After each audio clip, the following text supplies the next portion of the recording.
SATA was created when the two founders, Sujata and Tayika, thought of a way to create an intelligent businesswoman clothing. They were looking for a way to create smart business office wear, and that's how they created SATA. The name is the two first letters of each one's name. There were a lot of challenges at that time, one of them being the market, since they were having a lot of market problems. And the other problem was the quality that they needed to maintain for it to be still appealing. Their market target was especially women who were looking to look more comfortable and be with outfits that were adequate for the work. This is because the two sisters were always looking for comfortable office wear, and also they were looking for something that made them feel good and also made them look beautiful. So they were looking in the market for someone who had that type of clothing, and to their surprise, they couldn't find anyone who was making them. So they looked for a tailor and they created their own brand.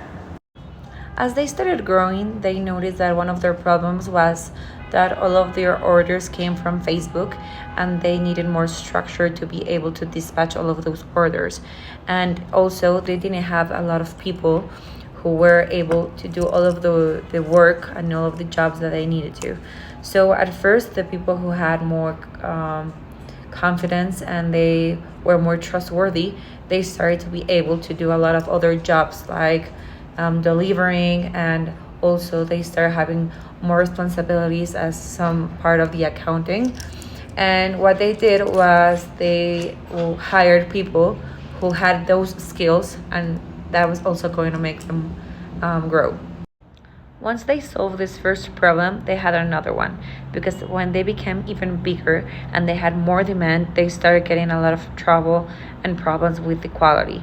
So when you have a supply chain, sometimes you cannot see the part of the quality and the detail and all of the designs, and so sometimes even the fabrics were a little bit cheaper, so they could even make more. So they started having some plans on how to control quality.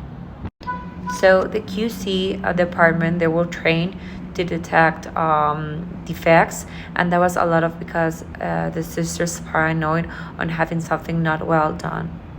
So they were able to create profit for something that they needed, something that they loved, and by dedicating a lot of time and effort each time correcting what they saw that was in need to correct.